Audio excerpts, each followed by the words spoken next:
No, hey, look, it's us. Good morning or afternoon or evening or whenever it is that you're See, joining us. we just go for good day. Good day. Good day, mates. Hmm. When I worked for Outback, they tried to encourage us to say that. I thought it was corny. Well, But and you already know this. I don't know if anybody listening. By the way, welcome to After Service, a production of Open Door Community Church, and we start with banter that has nothing to do with the topic. So let's talk about no, Outback, which you've worked at Outback, I um, did. and I think the heritage of Outback is that Crocodile Dundee and Australia was so fascinating to Americans that they decided, let's make an Australian themed steakhouse, and they're from America. They didn't know anything about Australia other than Crocodile Dundee, so there's nothing Yeah, authentic. nothing. They took like names from there, some slang that they probably researched. That's really about it. Yeah. Well, yeah. But they make good steak, and I also learned from you how every steak is cooked exactly the same amount of time. The Yep. difference is between rare, medium, etc. is the thickness of the steak. So you put a timer with a weight on it on top of the steak, and that's how long you cook it for, no matter what. Yep. I think that's Yep. fantastic. There's this efficient process oriented part of my brain that's like, awesome. This is how we Six. ensure that the inexperience of the chef or the cook doesn't come into it. It's like just follow the like that was I worked at Olive Garden a long time ago. And Olive Garden, same kind of thing. It's like the cooks weren't making anything other than pasta. Everything else Mm. was pre-prepared, which is sounds so lame. Like their soup was, I mean, it was all like General Mills or something like that. It was Ah, like their special dressing was just wishbone Italian dressing. oh, Um, that's funny. so I used to just, I mean, the food is fine, but is there anything extraordinary about it? No, No. no. Now, in fact, somebody recently tried to tell me that their steaks were frozen. No, they're not.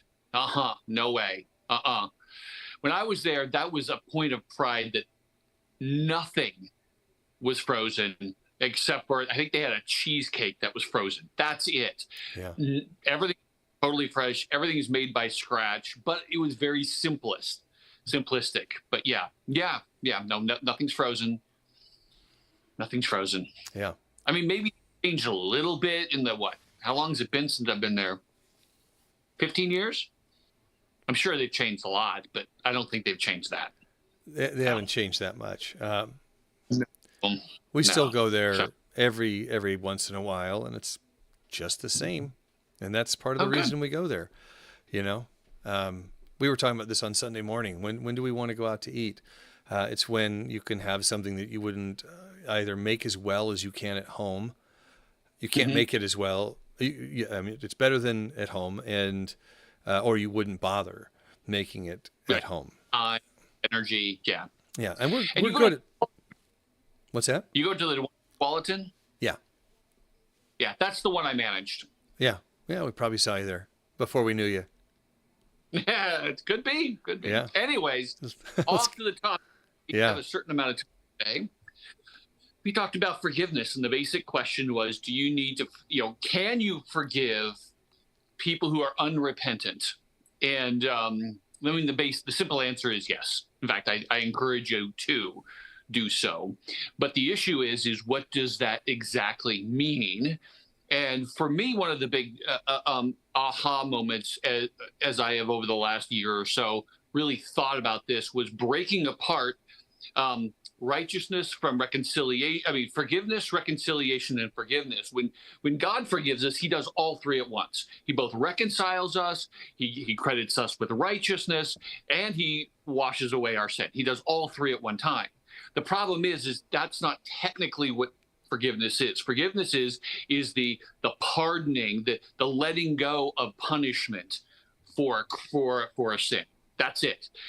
Reconciliation is wanting to socialize, and righteousness means that they're trustworthy. And so, what we're being asked to do is just the one thing: to not seek punishment for them, but instead trusting that to God. And meanwhile, our calling is to be kind and gracious to them, and then let God just deal with whatever He's going to bring, whatever justice He wants to bring. That's pretty much, I think, the core of what I said. There's lots of little details, but that's the core of it.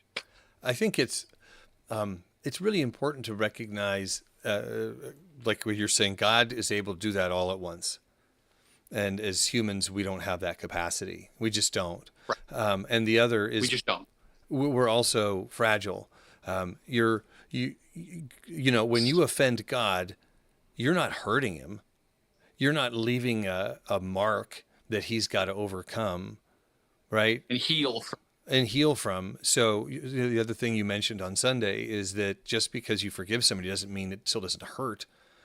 It doesn't mean that it invalidates what your experience was, the way they hurt you, not just in the past, but how forgiving doesn't wipe away the pain that was associated with that experience or anything like that.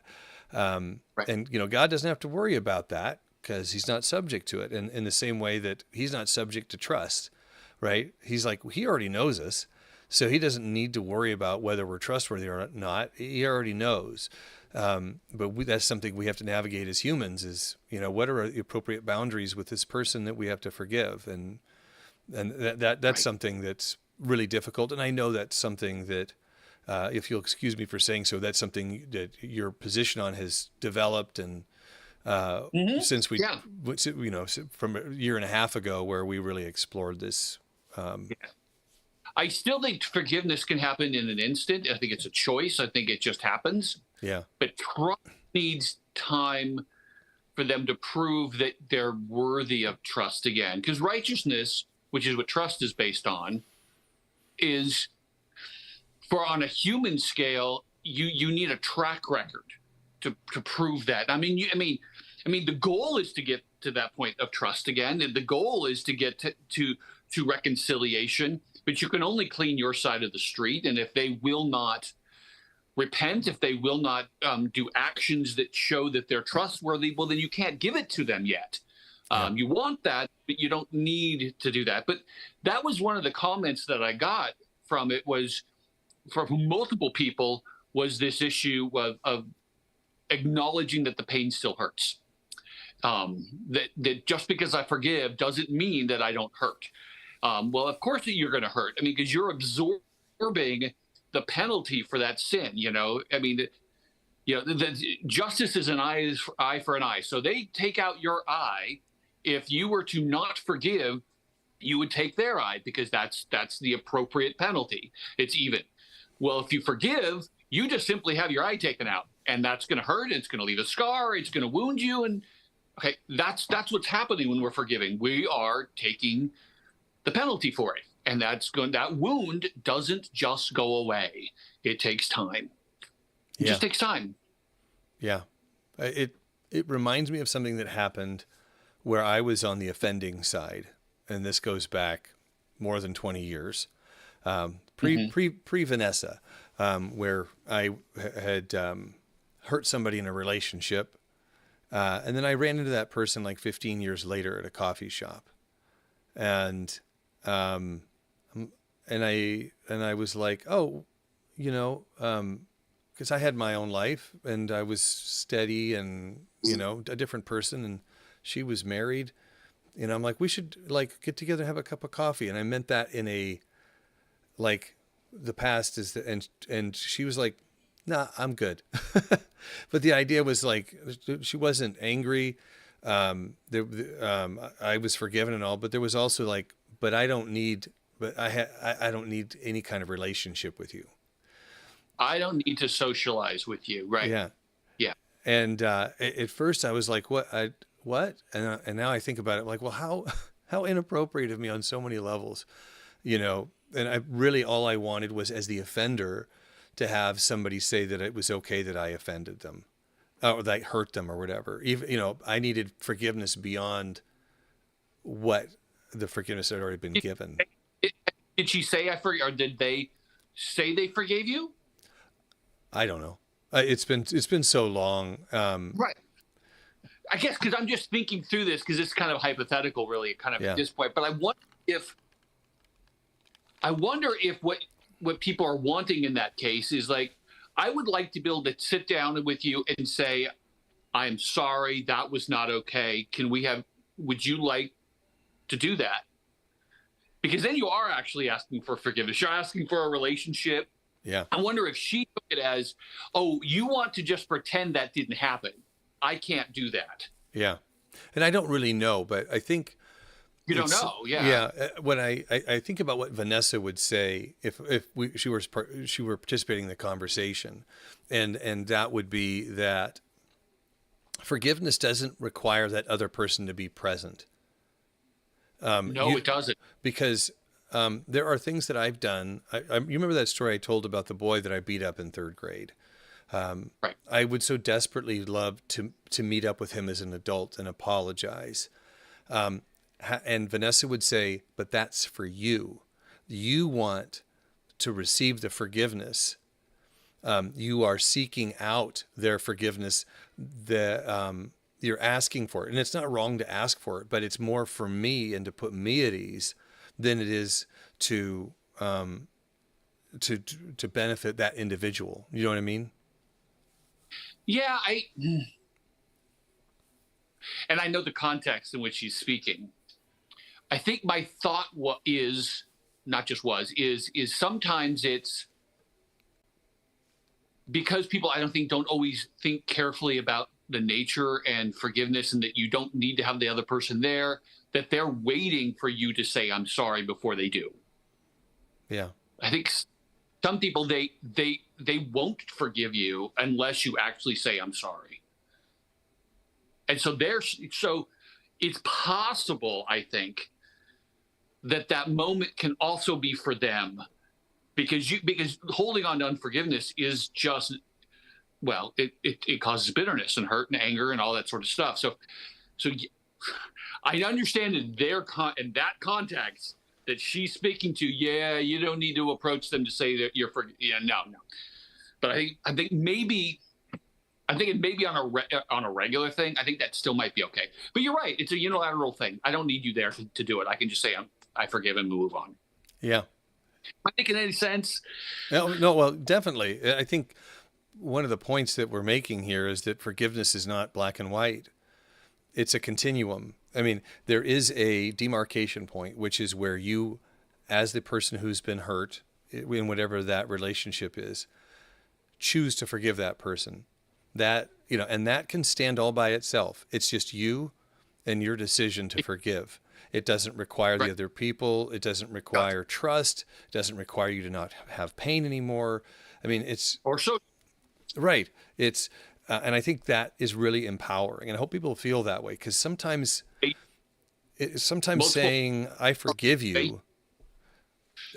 Sorry. Sometimes people. Go ahead. There was a couple people that said thank you for saying, and I don't have to hang out with them. Yeah. And no, you don't. It's. I think reconciliation does require repentance. Oh yeah. I think that it really helps. Well, yeah, you have to. Okay, there's certain things that we refer to as perpetual differences, or that relationships are going to have. Like the way that I wash clothes or fold a shirt might drive Vanessa nuts. And yet we have enough of a relationship to go, I can get past that. The fact that I snore at night, she's not a fan of. but we're still together because it's just something that's not going to change.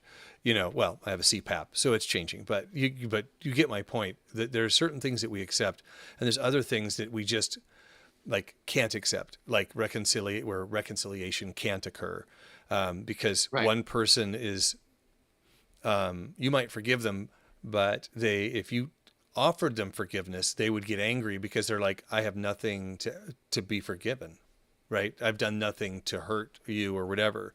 And so forgiving somebody in spite of the fact that they don't acknowledge it. I mean, that reconciliation couldn't or Yeah. shouldn't happen in that case because, yeah. Right. Because they're going to keep it. They're going to Right. continue to hurt you. You can't have that. Yeah. But on the other things like the snoring or the laundry or just other things that are not real, that's not really sin. That's just more like annoyances. Yeah. Yeah. Offense, unless you make it an offense, and you shouldn't make that an offense, I don't think. So I think that's on your side. But when it's truly, and I throw out these words, and a sin, okay, now we're talking something that needs to be forgiven. Yeah, well, Yeah. let's talk something specific, and you'll forgive me for this, but let's talk about domestic abuse for a moment. Great. Matters for this conversation. There are some cultures, even within our own country, where it's acceptable for whatever reason to hit. And it wasn't very long ago when it's like you never hit a woman with a closed fist, that you can slap her. And that was acceptable, right? And so there's people who grow up, and that's okay, and then you hit your wife, and you can't do that. I mean, it's like, but I think it's okay. No, it's not. That's a sin, at least in my mind. Yes. So, yeah. That's not just an annoyance. That's not like leaving clothes. Okay, that's a sin. Well, in emotional abuse, which is even more slipperier. Yeah. Yeah, it's like you can forgive them in the sense of, I'm not going to personally seek hurting you back. I'm going to let the courts do it because they've also broken the law, or I'm going to let Jesus deal with it because he's the righteous judge. But if you're not going to repent, or you continue to do it, even if you say you repent, I don't need to hang around you. I don't need to socialize with you, because I'm not going to put myself in a position where you're going to continue to do the same thing over and over. Yeah. And I'm not going to, that also, because then it would be trusting you to not do it again, which I can't do because you keep doing it again. So at the minimum, the answer is separation, until you can prove to me that you will not have that behavior continuing on. Yeah. Yeah, it's complicated. I do want to come back to something that really stood out to me on Sunday before I forget about it. Okay. You talked about bitterness, and what a powerful word that is, and how evocative it is. It is, when somebody hurts you and you hold on to that. Obviously, thinking about is it Mara, and From Ruth. from Ruth, Yeah. that when you choose, this is where empowerment comes in. You have a choice, right? That if you choose to hold on to anger and spite and really hurt, or resentment toward an individual, it really it creates a poison. And I couldn't think of a particular recipe. I even asked Vanessa, I'm like, can you think of like something you prepare for dinner or something that if you put too much of the wrong element in, it gets bitter? I couldn't think of anything, but the idea is like bitterness. What's that? Lemon. Oh, that's sour. I can think of something, but not off the top of my head either. Yeah. But once bitterness kind of invades something, whether like maybe a beverage or something, awful. you can't. It's like you have to dilute it to an extraordinary extent. And even then, there's this residue that is very difficult to get rid of.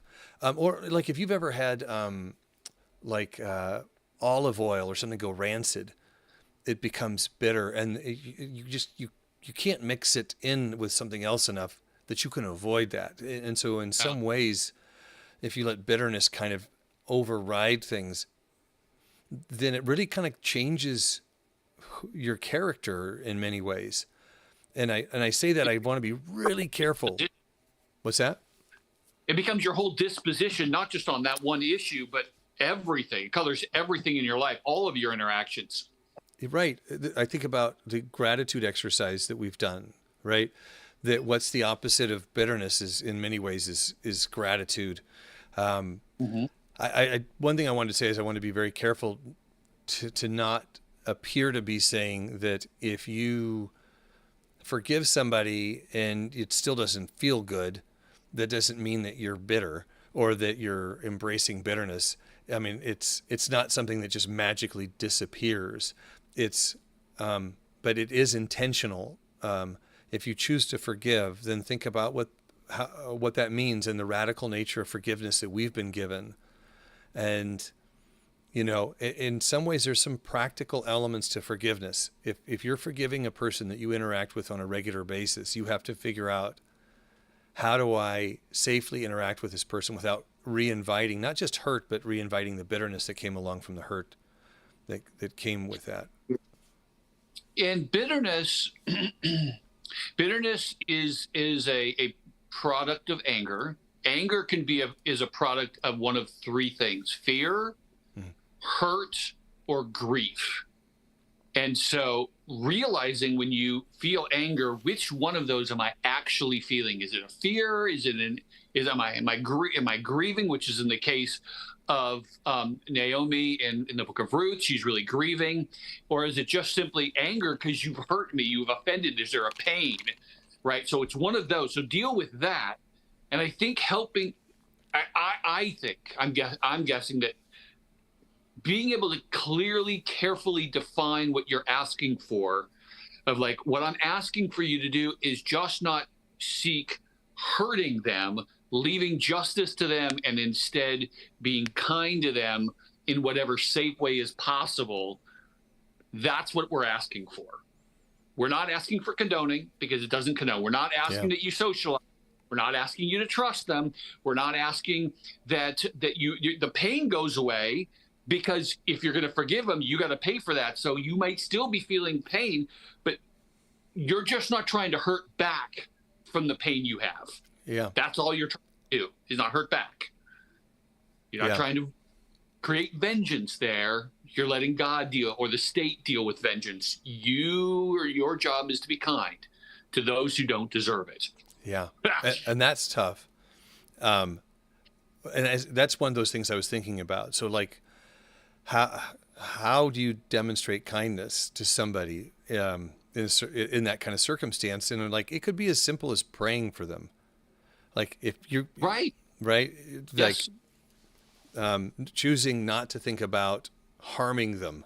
You don't even have to act on harming them. You don't have to act on being around them, but you can pray for them and heap coals on their head. Yeah, God, I pray that you would bless them. Yeah. Right. Because kindness is alleviating distresses, contributing to their happiness. It's wanting to help meet their needs. But some of these things can just be through prayer. Can just be prayer. Or it could be done through somebody else. It doesn't have to be done directly by you. Yeah. Because you don't have to socialize with them. I'm watching our time. One of the other comments is somebody asked me is like, so what if it's a family member that's hurt you and you have to keep interacting with them? Mm-hmm. Because that's relatively frequent, that whether it's a parent or it's an uncle or something like that. I'd be interested to hear your response to that. Well, first thing I would say is, are they in your household? Right. If you are physically, in the same place. That's very different than like the fact that I don't interact with my brother. You know, like I love my brother, but we don't interact. Um, I that's a situation where I don't believe I have anything to be forgiven of, but and but I've offended him somehow to the point where we've separated, right? So I have the That, yeah, by the way, sometimes that you really haven't done anything wrong, but go on. yeah. So I remember once going to a family reunion with Vanessa's family, and I probably already shared this story before, but it bears repeating. Is I found myself, as you usually do, going to a family reunion with your spouse's family, especially the extended family, talking to two men who I didn't know, but they were brothers, and we were chatting and swapping stories. And when I went to go get some chips or walked away for whatever reason, somebody pulled me aside and they're like, "You have no idea what you just did." I'm like, "Well, no, I don't." Like, they haven't talked to each other for like 20 years. And yet you were talking to them both and got them to talk to each other. And I'm like, I don't have any idea how I did that. But I also thought, well, how does that happen? How does some slight or perceived hurt or legitimate hurt cause people to be separate? But one thing you said, I think really we need to understand, and it includes families, is that you can clean your side of the street, right? You can take care of your side. You can't force the other person to engage with you. And like, I can't force my brother to call me or to have lunch with me or to just try to kind of find a common ground. I can't do that, but I remain open to that. I pray for him. Yeah. The unconditional positive regard. Vanessa and I went and had lunch to celebrate one of my nephew's birthdays. Actually, no, it was my brother's birthday, my brother and sister's birthday. And he didn't know we were going to be there. My brother didn't. I didn't know he didn't know we were going to be there. And so when we showed up, he just got mad. But for me, Vanessa was hurt that he was rude and he was unkind. And I was like, hey, we were in the same room. That's improvement. Like, we didn't really talk, but the fact that he kind of ignored us doesn't change the fact that it's an improvement over where we were before. So with family, I mean, there's definitely still boundaries you have to consider, but you can't force their hand. You can only take care of your own stuff, and I think it's important to protect yourself and still leave yourself open to for your side. Make sure you're open for reconciliation on your side. And that's a tough balance. And I'm watching our time here. Yeah. On one hand, I think it's very godly to want reconciliation and repentance and things to be back to being good. And so trying to have that, but at the same time, knowing when you can only go so far and you got to be careful you got to be careful that you're not opening yourself up for more hurt. I think you got to be careful that you're not using well, I don't need to socialize as really as a way of punishing them. Sometimes people do that. Mm-hmm. And then sometimes what you just need to do is, depending if let's say it's an abuse, it was an uncle who abused you. You don't need to ever associate with them. No. You just don't, and if they come, you can leave, or you can have as minimal contact as you want. Yeah. You don't have to. You don't have to do that. Yeah. That's okay. And figuring out those little nitty-gritty details, there's no rule. There's just some general principles, and that's really about it. Yeah. Yeah. So, but either way, forgiveness sets you free. And you don't need the other person involved to do that. Set yourself free, because it's a prison. It's taking poison and wanting that person who hurt you to die. Well, they're not going to. You're not hurting them at all. No. being bitter and being angry at them. You're not. So stop. Yeah, Just let it go. knock it off. Yeah. Yeah, it's not helping you. Not helping you.